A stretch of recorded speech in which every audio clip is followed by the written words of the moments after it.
ઉપનયન જીપીએસસીમાં સ્વાગત છે મિત્રો. આધુનિક ભારતના ઇતિહાસની સિરીઝની અંદર આજે આપણે છઠ્ઠા લેક્ચરમાં આવી ચૂક્યા છીએ અને આજના લેક્ચરનો આપણો ટોપિક છે બ્રિટિશ સંસ્થાનવાદ. સંસ્થાનવાદનો ઇંગ્લિશમાં મતલબ થાય કોલોનાલિઝમ. કોલોનાલિઝમ મતલબ કે સંસ્થાનવાદ, કે ભાઈ કઈ રીતના આપણે બ્રિટિશ લોકોએ ધીરે ધીરે ગુલામ બનાવ્યા. ઠીક, તો એનું શુદ્ધ ગુજરાતી શું થશે? સંસ્થાનવાદ. ઇંગ્લિશમાં મતલબ શું થશે? કોલોનાલિઝમ. અને હિન્દીમાં મતલબ થશે ઉપનિવેશવાદ. શું થશે? ઉપનિવેશવાદ. અને બેઝિકલી તમે જો કોઈ પણ બુક જોશો તેની અંદર એક ચેપ્ટર હશે બ્રિટિશ સામ્રાજ્યવાદ, મતલબ કે ઇમ્પિરિયાલિઝમ. હવે કોલોનાલિઝમ અને ઇમ્પિરિયાલિઝમ વચ્ચે શું અંતર છે એને હું તમને થોડુંક બ્રીફમાં સમજાવું છું. કોલોનાલિઝમ મતલબ કે એક દેશ પોતાના આર્થિક હિત માટે અન્ય દેશ ઉપર કબજો કરે છે. શું કરે છે? અન્ય દેશ ઉપર કબજો કરે છે. અને આ દેશની જે પણ નીતિ બનાવે એ નીતિથી જે માતૃદેશ છે, મતલબ કે જે દેશ આ કર્યું છે એને શું થતો હોય? આર્થિક ફાયદો, આર્થિક હિત થતું હોય. સમજ પડી? તો આવી જે પોલિસી હોય એને શું કહેવાય? સંસ્થાનવાદ યા કોલોનાલિઝમ.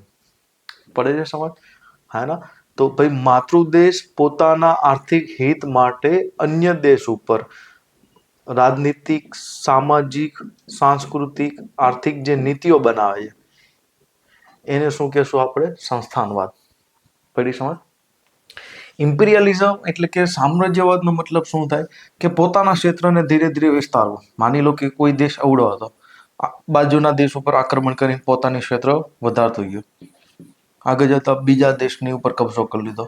તો કબજો કરીને પોતાની અંડર સમાવી લેવું, ઠીક, એને કહેશું આપણે સામ્રાજ્યવાદ, મતલબ કે ઇમ્પિરિયલિઝમ. અહીંયા કોલોનાલિઝમમાં ફરક શું છે? કે આ દેશને સમાવી નથી લેતું પોતાની અંદર, પણ આ દેશની ઉપર પૂર્ણ રીતના નિયંત્રણ કોનું હોય છે? આ દેશનું. પડી સમજ? અને અહીંયા શું થશે કે આ દેશ તમે સંપૂર્ણ કબજો કરી લેશો તો આના નાગરિક હવે તમારા થઈ ગયા. પડી સમજ? તો બંને વચ્ચે આ ડિફરન્સ છે. તો ભારતમાં શું થયું હતું કે ભાઈ બ્રિટિશ લોકોએ કોલોનાલિઝમ એટલે કે સંસ્થાનવાદી રીતના ધીરે ધીરે ભારત ઉપર કબજો કરતા જશે. પડી સમજ? તો આજે આપણે એને સમજવાનો પ્રયત્ન કરશું કે કઈ રીતના બ્રિટિશ લોકો ભારત ઉપર ધીરે ધીરે કબજો કરે છે અને આપણે કઈ રીતના ગુલામ બનાવે છે. અચાનક તો આપણે બની નથી ગયા, તો એક પ્રક્રિયા હતી. એ પ્રક્રિયાને સૌથી પહેલા સમજો. હું જે તમને ભણાવવા માંગુ છું એ વસ્તુ તમને હિસ્ટ્રીને કોઈ પણ બુકમાં નહીં જોવા મળે, એક બી બુકની અંદર જ જોવા મળશે. પણ આપણે એ રીતના ભણશું કે જેથી કરીને હિસ્ટ્રીને આપણે એક સ્ટોરીમાં યાદ રાખી લેશું. પડી સમજ? હું તમને ગોખાવીશ નહીં. તો સમજો, બ્રિટિશ સંસ્થાનવાદ. ભાઈ ભારતની અંદર બ્રિટિશ લોકો કઈ રીતના પોતાનો કબજો કરે છે. સમજ પડી? બિપિનચંદ્રની બુકની અંદર લખ્યું હશે બ્રિટિશ સામ્રાજ્યવાદ. આ ચેપ્ટર છે, બીજા નંબરનું ચેપ્ટર છે. પ્લાસી ટુ પાર્ટીશનની અંદર બીજા નંબરનું ચેપ્ટર છે બ્રિટિશ સામ્રાજ્યવાદ. તો સમજો આપણે કઈ રીતના આ લોકોએ ગુલામ બનાવ્યા. તો સૌથી પહેલા મેં તમને કીધું એમ કે ભાઈ બ્રિટિશ લોકો, જે બી યુરોપિયન લોકો ભારતમાં આવ્યા, એનો મેઇન ટાર્ગેટ શું હતો? વ્યાપાર કરવાનો. શું ટાર્ગેટ હતો? વ્યાપાર કરવાનો. તો વ્યાપારના અર્થે ભારતમાં આવ્યા હતા. પણ કે ને કે ભાઈ ઉબાસું ખાતા પતાસું મોઢામાં આવી ગયું, મતલબ કે બંગાસું ખાતા ખાતા મોઢામાં શું આવી ગયું? પતાસું. તો એને એ પતાસું ક્યાં મળ્યું હતું? 1757ના પ્લાસીના યુદ્ધમાં, અને એના પછી 1764ના બક્સર યુદ્ધની અંદર.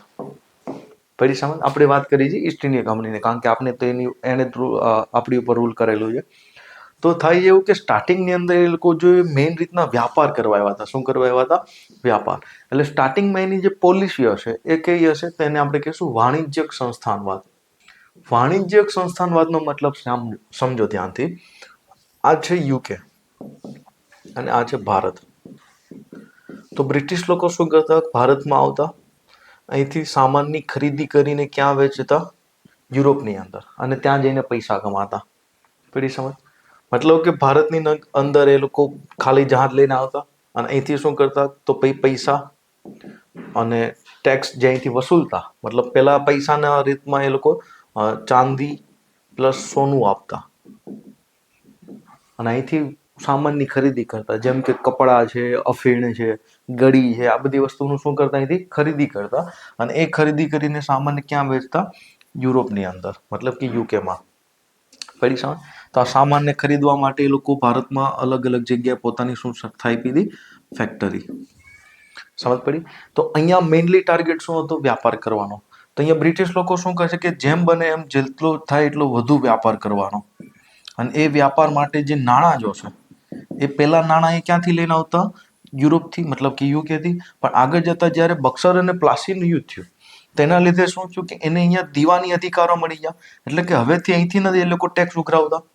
સમજ પડી? તો હવે શું કર્યું કે ભારતમાંથી નથી તે પૈસા ઉઘરાવશે, એ પૈસાથી સામાનને ખરીદી કરશે અને એ જ સામાન લઈને ક્યાં વેચશે? યુરોપની અંદર. તો એ લોકો જ્યાંથી સોનું ચાંદી લાવતા હતા યુરોપમાંથી, એ હવે લાવવાનું શું કરી દેશે? બંધ, કારણ કે એને હવે ભારતમાંથી ટેક્સ રૂપે પૈસા મળી જશે. સમજ પડી? તો અહીંયા મેઇન ટાર્ગેટ શું હશે કે જેટલું બને એટલો વ્યાપાર કરો, જેટલું બને એટલું એ લોકો પાસેથી ટેક્સ વસૂલો. સમજ પડે છે? તો આ જે વ્યવસ્થા છે એને શું કહેશું? વાણિજ્યિક સંસ્થાનવાદ. આનો જે સમય ગણશું આપણે 1757 પ્લાસીના યુદ્ધથી લઈને છે 1813 સુધી. હવે 1813 શા માટે? તો એ સમયમાં આવ્યો હતો ચાર્ટર એક્ટ. શું આવ્યું હતું? ચાર્ટર એક્ટ, જેની ચર્ચા આપણે આગળ કરશું. હવે એ સમયમાં શું થાય છે ધ્યાનથી સમજો.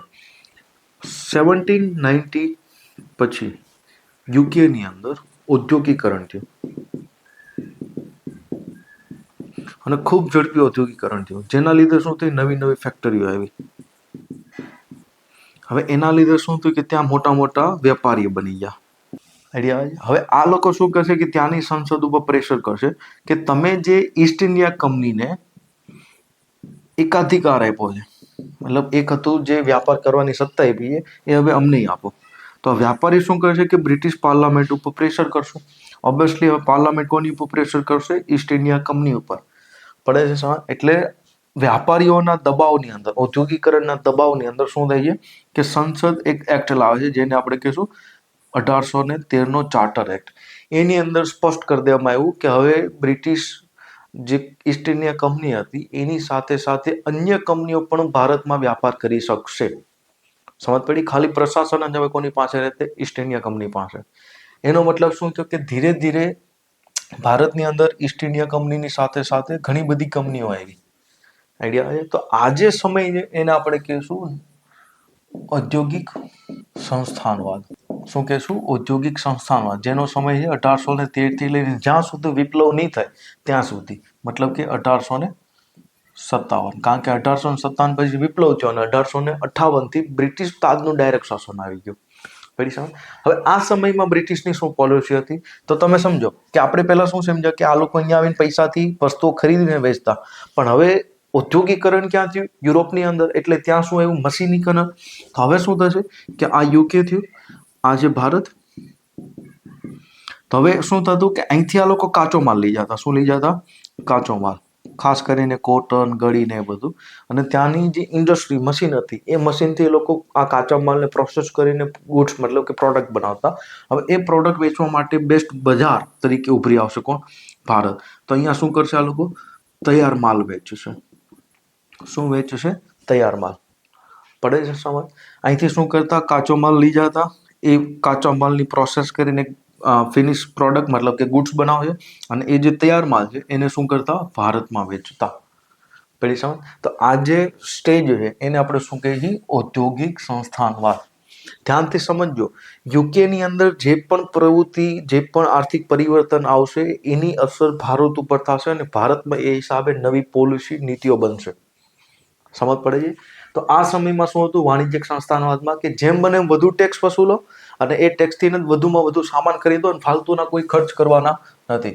એટલે ફાલતુ ખર્ચ નથી કરવાના, એટલે ફાલતુના કોઈ યુદ્ધ કરવામાં આવશે નહીં.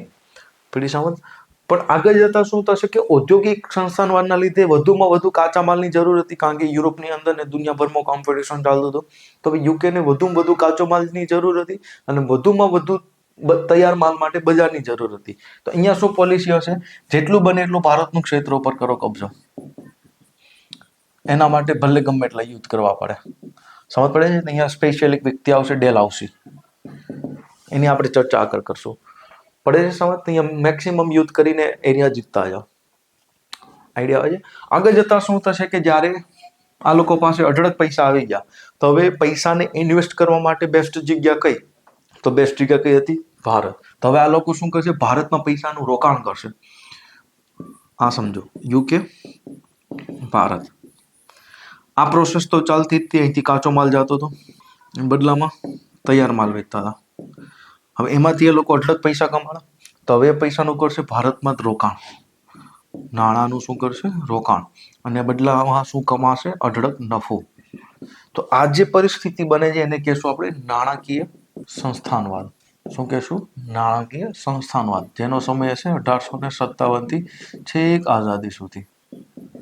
હવે કઈ રીતના લોકો ભારતમાં ઇન્વેસ્ટમેન્ટ કરે છે? તો તમે જાણો છો કે રેલવે, યાદ રાખજો, રેલવે પ્રાઇવેટ લોકોનું રોકાણ હતું, સરકારનું નહોતું.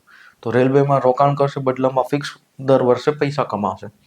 આવી રીતના ઘણી બધી વસ્તુમાં એ લોકો રોકાણ કરાવડાવશે ભારતની અંદર, અને અહીંથી અઢળક નફો કમાઈને લઈ જશે.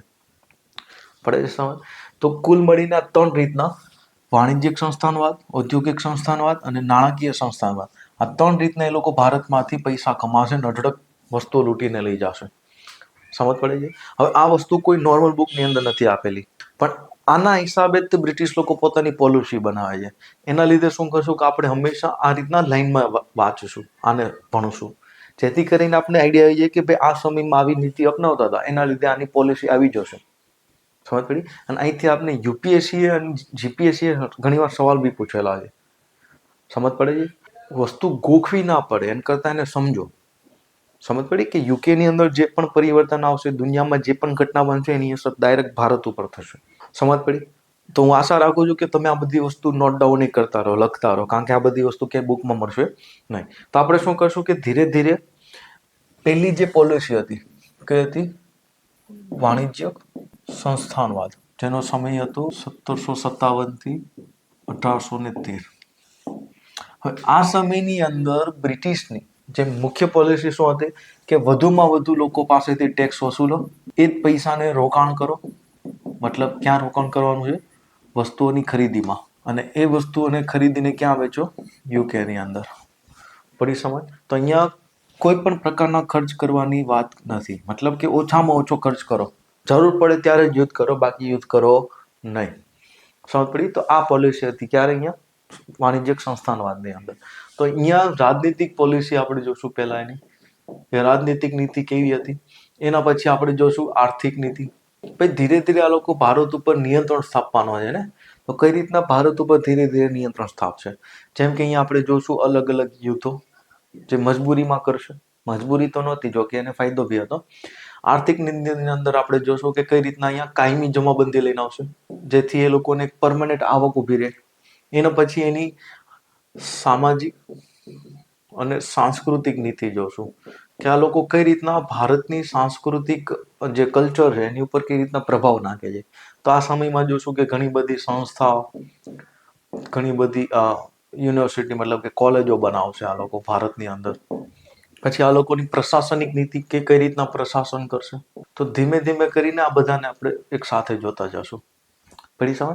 તો આને ભણવા માટે આપણે શું કરશું? સૌથી પહેલા તો એક એક ગવર્નરને પકડતા જશું, કે ભાઈ આ ગવર્નરના સમયમાં શું અપનાવવામાં આવ્યું હતું, કઈ રીતના એની પોલિસી હતી.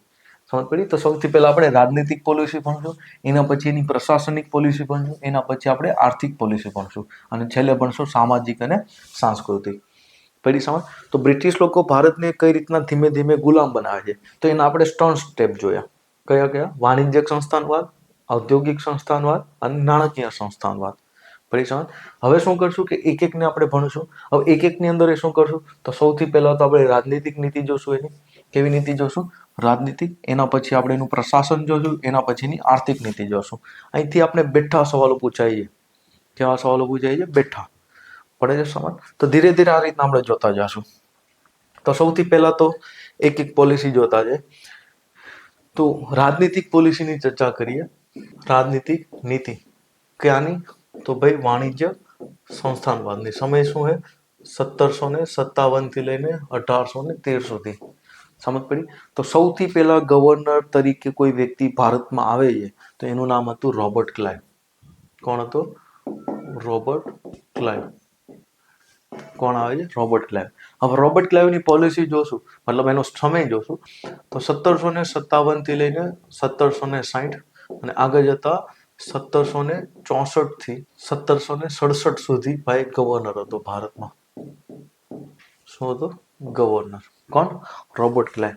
હવે આપણે ભણી ગયા કે રોબર્ટ ક્લાઇવની અંદર જો રાજનીતિક ચર્ચાની વાત કરીએ તો કયા કયા યુદ્ધો થયા હતા. તો એના સમયમાં કાર્નેટિક યુદ્ધ, જે આપણે ઓલરેડી ભણી ચૂક્યા છીએ.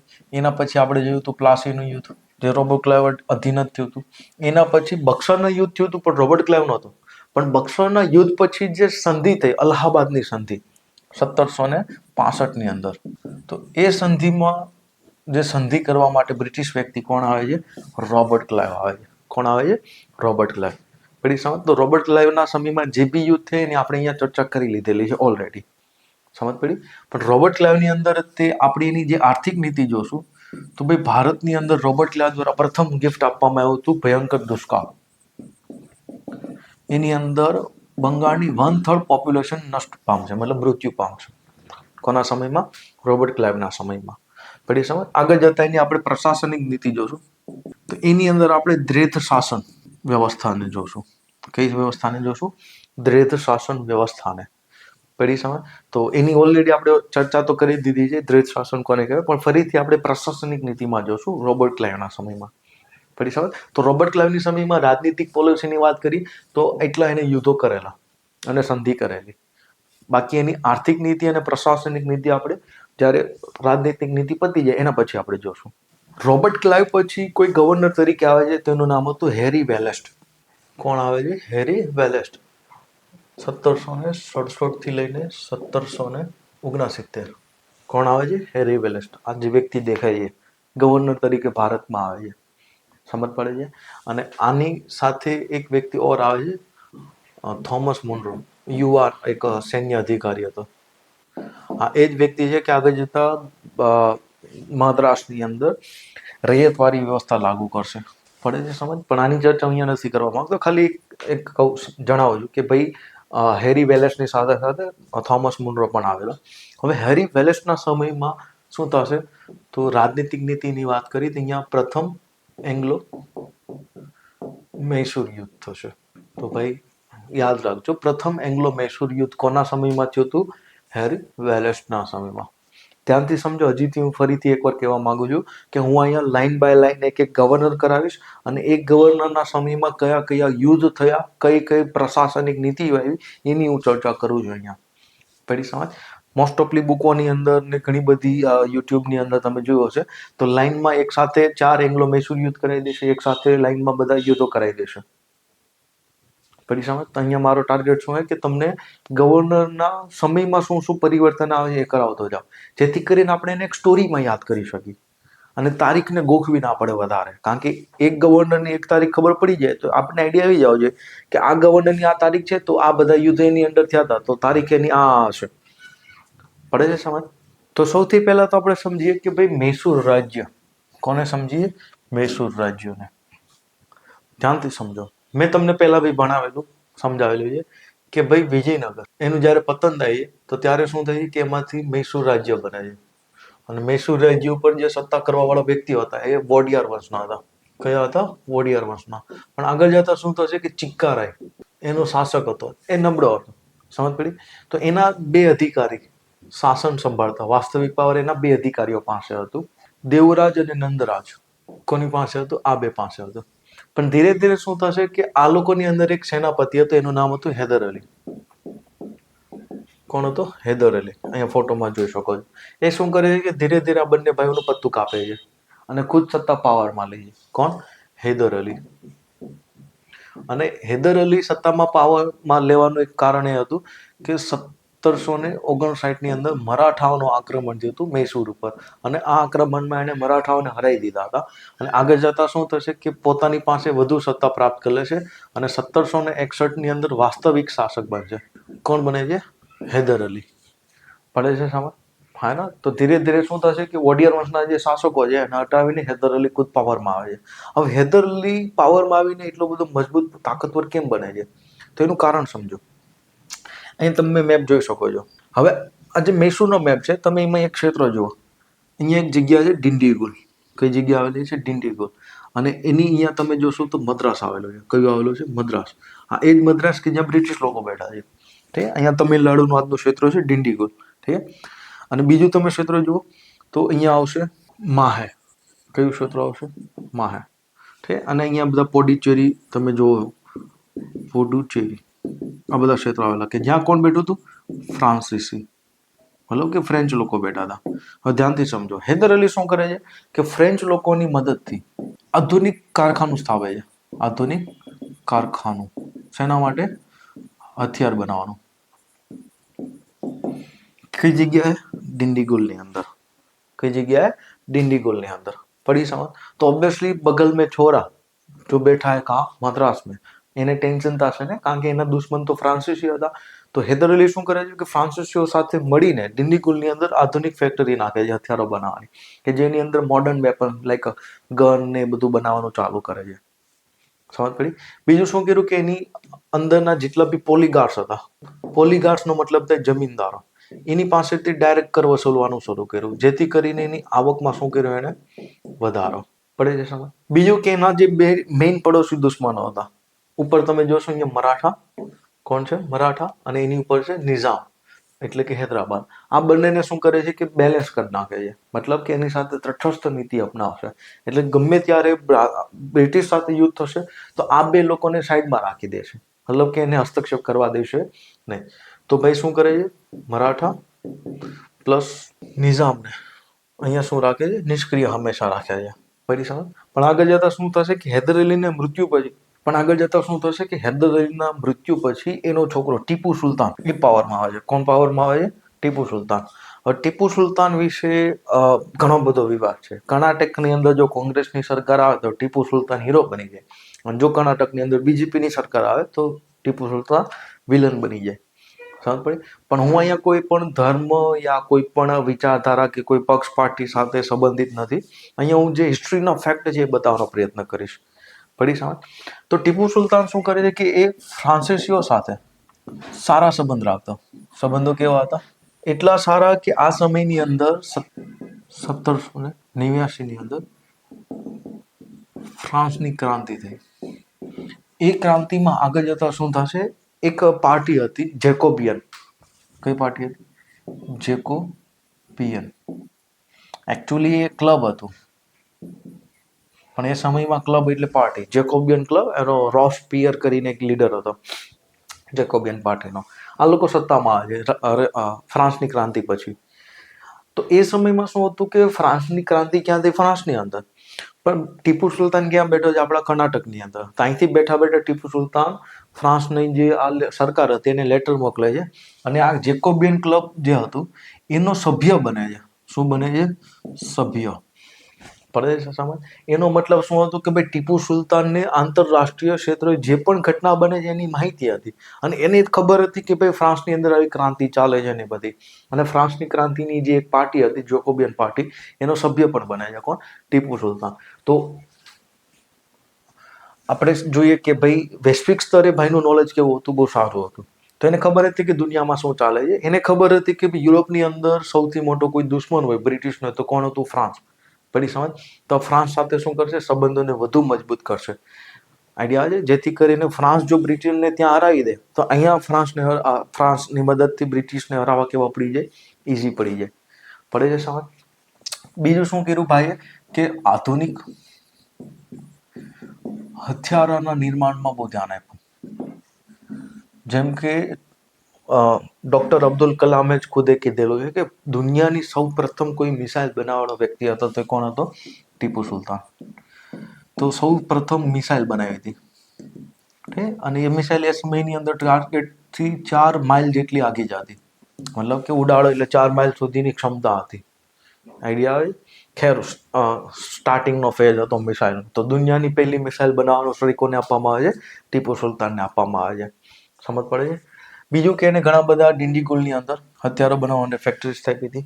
બીજું કે ભાઈ આવક વધારવા માટે જે પોલીગાર્સ હતા એની ઉપર ટેક્સનું ભારણ ખૂબ વધારી દીધું, જેના લીધે પોલીગાર લોકો શું કરતા? એની સામે વિદ્રોહ કરતા. અને મોટા ભાગના જે પોલીગાર્સ એટલે કે જે જમીનદારો હતા એ હતા કેવા? હિન્દુ. પડે છે સમજ? તો ઓબ્વિયસલી વાત છે કે ભાઈ હિન્દુ અને ટીપુ સુલતાન વચ્ચે અહીંયા શું ચાલશે? સંઘર્ષ ચાલશે. પડી સમજ? તો ટીપુ સુલતાન સાથે જે વિવાદનું મેઇન કારણ આ છે, કારણ કે ટીપુ સુલતાને શું કર્યું કે ઘણા બધા પોલીગાર્સને મારી પણ નાખ્યા હતા કે જે લોકો એની વિરુદ્ધ હતા એને. સમજ પડી? તો એક આ મોટી બબાલ છે કે ભાઈ ટીપુ સુલતાન સારો કે ખરાબ. પડી સમજ. પણ વાત કરીએ તો ભાઈ બ્રિટિશ માટે ખરાબ છે હંમેશા ટીપુ સુલતાન, કારણ કે ભારતનો એકમાત્ર શાસક છે બ્રિટિશ સામે લડીને શહીદ થયેલો. બાકી એક પણ શાસક બ્રિટિશની સામે પ્રત્યક્ષ રીતના લડ્યા નથી. પડી સમજ. હા ને. હા, એક રાણી લક્ષ્મીબાઈ કરી તમે કહી શકો છો, કારણ કે એ પણ મહિલા જે બ્રિટિશ સામે ડાયરેક્ટ લડ્યા હતા.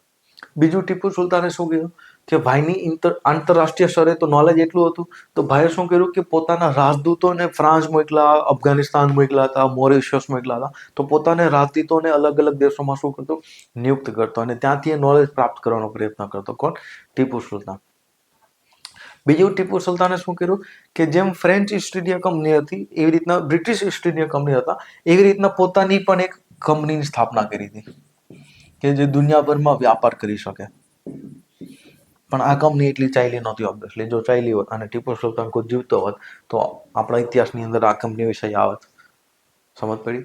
ખેર, આ એટલી ચાલી નહોતી. તો મૂળ વાત એ છે કે ટીપુ સુલતાન શું કરે છે કે મૈસૂરને આધુનિક બનાવે છે બ્રિટિશની તર્જ ઉપર, અને પોતાના હથિયારો અને રિલેશનના આધારે બ્રિટિશની સામે સૌથી મહત્વની એક ચુનૌતી, મતલબ કે સમસ્યા ઊભી કરે છે. તો ઓબ્વિયસલી વાત છે કે બ્રિટિશને મૈસૂર સામે લડવું પડશે. બગલ મેં છોરા તો ડર તો લગે ગઈ. આઈડિયા આવે? તો થાય છે એવું કે બ્રિટિશ અને મૈસૂર વચ્ચેનું યુદ્ધના કારણોની ચર્ચા કરીએ, મેઇનલી કારણો, તો મહત્વના કારણોની ચર્ચા કરી. કોના કોના વચ્ચે? મૈસૂર અને બ્રિટિશ યુદ્ધના કારણો. તો સૌથી પહેલું તો ભાઈ ફ્રેન્ચ. ભાઈ દુશ્મનનો દુશ્મન દોસ્ત. તો મૈસૂરે શું કર્યું કે ફ્રેન્ચને દોસ્ત બનાવી લીધા. તો સૌથી મોટી સમસ્યા કોને આવશે? બ્રિટિશને. પડી સમજ. બીજું કે હથિયારો, આધુનિક હથિયારોથી પોતાને તાકતવર કરે છે. તો બ્રિટિશ નહોતા ઈચ્છતા કે ભાઈ મારો પડોશી મારથી તાકતવર હોય. ઓબ્વિયસલી વચ્ચે આપણો પડોશી આપણાથી આગળ નીકળી જાય તો કેમ જલન થાય. તો અહીંયા બ્રિટિશને શું હતી? જલન હતી. સમજ પડી? તો બ્રિટિશ નહોતા ઈચ્છતા કે ભાઈ એનો પડોશી શક્તિશાળી બને. સમજ પડી? ત્રીજું કારણ સમજો ધ્યાનથી કે આ જે ક્ષેત્ર છે દક્ષિણ ભારતનો, અહીંયા છે માલાબાર તટ. કયું છે? માલાબાર. અને આ એક ક્ષેત્ર છે કે ત્યાં મસાલાનું ઉત્પાદન સારું થાય છે. કોનું ઉત્પાદન સારું થાય છે? મસાલાનું. અને આ જે ક્ષેત્ર છે ત્યાં ફ્રેન્ચ અને પોર્ટુગીઝોનું સારું પ્રભુત્વ હતું, કારણ કે પોર્ટુગીઝો અહીં ગોવામાં બેઠા હતા. તો અહીંયા બ્રિટિશ લોકો ઈચ્છતા હતા કે ભાઈ મસાલાના જે વ્યાપાર છે એની અંદર પોતાનું પ્રભુત્વ વધારી શકે, અને પોતાનું પ્રભુત્વ વધારવા માટે અહીંયા જે મૈસૂર છે એને હરાવવું કેવું છે અહીંયા ઇમ્પોર્ટન્ટ. સમજ પડે છે? તો મેઇનલી કારણ હતા ફ્રેન્ચ અને મૈસૂર અને બ્રિટિશ વચ્ચેના યુદ્ધના.